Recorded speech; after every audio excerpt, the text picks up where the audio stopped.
여러분 평안하십니까? 오늘도 말씀과 함께 주님의 은혜 가운데 거하시기 바랍니다. 오늘 말씀은 룻기 2장입니다. 말씀 개요입니다. 1절부터 7절은 룻과 보아스가 만나는 장면이고 8절부터 16절은 룻이 보아스의 호의를 입는 내용입니다. 17절부터 23절은 룻과 나오미의 대화 내용인데요. 룻은 나오미에게 자신이 보아스에게 입은 호의에 대해서 상세하게 보고하고 그 이야기를 들은 나오미는 보아스가 엘리멜렉 가정에 기업 물을 자라는 것을 이야기하며 룻이 취해야 할 행동에 대해서 일러줍니다. 말씀 묵상입니다. 룻은 시어머니와 함께 모압에서 유대 베들레헴으로 돌아옵니다. 하지만 살아갈 힘이 없었죠. 생존의 수단과 방법이 없었습니다. 누군가의 도움이 없이는 살 수가 없는 것이죠. 그래서 이렇게 말합니다. 모압 여인 룻이 나오미에게 이르되 원하건대 내가 밭으로 가서 내가 누구에게 은혜를 입으면 그를 따라서 이삭을 줍겠나이다. 하나님께서는 가난한 자들을 위해 떨어진 이삭을 줍지 말라고 하셨죠. 룻이 죽겠다고 하는 이삭이 그것을 말하는 것입니다. 하지만 룻은 이방 여인이었기 때문에 밭에 나가서 이삭을 줍는 것도 쉬운 일이 아니었습니다. 그래서 누군가의 도움, 은혜가 필요했던 것이죠. 그렇게 나간 밭이 보아스의 밭이었습니다. 우연같이 보이지만 하나님의 섭리였죠. 룻에게 은혜를 베푸시기 위해 하나님께서 룻의 발걸음을 보아스의 밭으로 인도하신 것입니다. 우리의 삶에도 우연같이 보이지만 우연이 아닌 일들이 많이 있습니다. 우리가 예수님을 만난 것 우연이 아닙니다. 교회를 다니게 되고 신앙생활을 하고 예수님을 알게 되고 각자의 교회에서 주님을 섬기고 이 모든 것이 우연이 아니라 하나님의 섭리였던 것이죠. 보아스는 어떤 사람입니까? 1절을 보세요. 나오미의 남편 엘리멜렉의 친족으로 유력한 자가 있으니 그의 이름은 보아스더라. 보아스는 나오미의 남편 엘리멜렉의 친족이었습니다. 그리고 유력한 자였습니다. 힘이 있었다는 것이죠. 룻과 나오미를 가난과 절망으로부터 구해줄 힘이 있었다는 것입니다. 보아스에 대한 또 한 가지 중요한 표현이 있는데요. 20절입니다.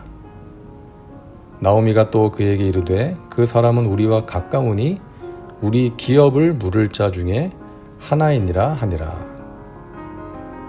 이 기업을 물은다는 것은 당시 이스라엘에 있었던 제도인데요. 기업 물을 자는 어떤 대가를 대신 지불해 줌으로써 값을 대신 치rum으로써 내 삶을 새롭게 만들어줄 수 있는 사람을 말합니다. 친족 사이에 지켜야 할 의무와 책임이었죠. 예를 들어 가난한 사람이 빚 때문에 종으로 팔려가게 되었는데 가까운 친족이 그 빚을 대신 갚아주면 해방될 수가 있는 거예요.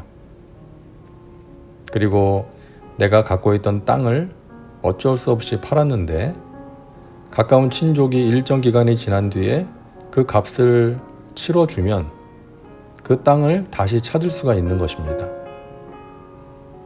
그리고 친족이 자식이 없어 죽었을 경우에, 자식이 없는 상태에서 죽었을 경우에 가까운 형제 순으로 미망인과 결혼을 해서 가문이 이어지게 하는 것입니다. 룻기를 이해하기 위해서 알아야 될 내용입니다. 기업 물을 자. 이 기업 물을 자는 대속자입니다. 대신 값을 치루어 주는 자를 말합니다. 기업 물을 자의 몇 가지 자격이 있는데요. 첫째는 친족이어야 했습니다. 아무나 돈을 낸다고 해서 되는 것이 아니라 친족이어야 했습니다. 그리고 두 번째, 유력자여야 했습니다. 값을 치를 수 있는 능력이 있어야 했고요. 세 번째로 자원자이어야 했습니다. 친척이고 값을 치를 수 있는 능력이 있다 할지라도 하고자 하는 마음이 없으면 안 되었습니다. 보아스가 기업 물을 자의 자격이 되는데 1순위는 아니었습니다. 그래서 룻기 4장을 보면 1순위한테 가서 말을 하니까 그 사람이 자기는 안 하겠다고 해서 보아스가 하게 되었죠.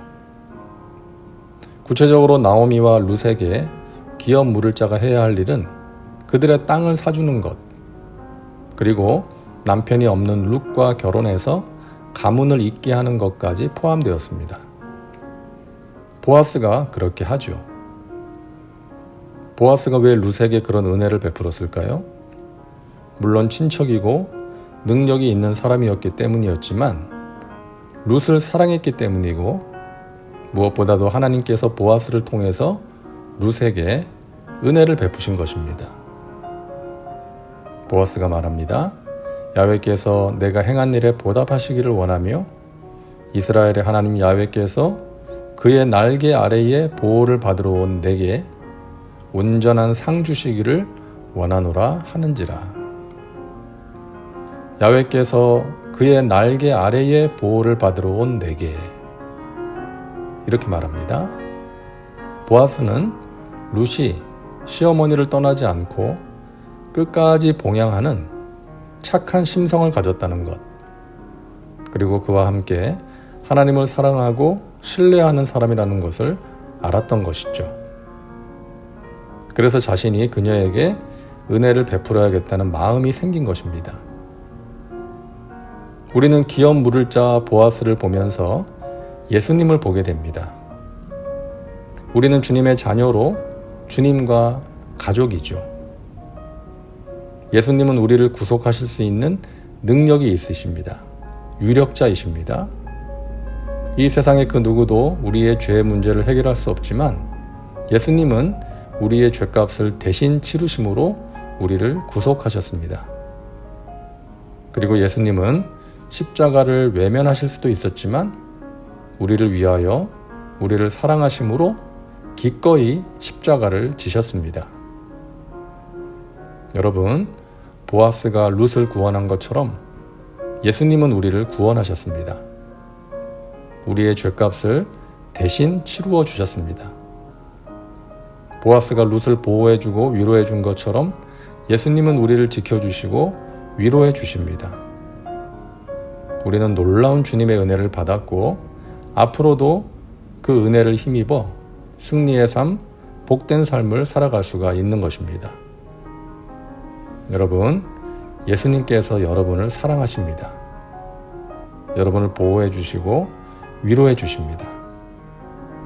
예수님을 의지하는 믿음으로 근심과 염려, 두려움을 이겨내시고 승리하시기를 바랍니다. 다음은 말씀 적용입니다. 오늘 말씀을 통해 당신에게 주시는 메시지는 무엇입니까? 당신의 삶에 주님께서 베푸신 은혜를 묵상하시기 바랍니다. 이제 기도합니다. 사랑과 은혜가 풍성하신 하나님, 오늘도 말씀과 함께 살게 하시니 감사합니다. 예수님께서 우리를 사랑하사 우리의 죄를 대속해 주시고 우리를 환난 가운데서 지켜주시고 위로해 주시니 감사합니다. 예수님을 사랑합니다. 더욱 사랑하게 하여 주옵소서. 오늘도 말씀과 함께하는 우리 믿음의 식구들, 근심과 염려, 두려움이 찾아올 때 나를 사랑하시고 지켜주시고 위로하시는 주님을 향한 믿음으로 물리치게 하여 주옵소서. 이겨내게 하여 주옵소서. 평안을 누리게 하여 주옵소서. 예수님의 이름으로 기도하옵나이다. 아멘. 오늘도 말씀과 함께 은혜 가운데 거하시기 바랍니다. 여러분 사랑하고 축복합니다.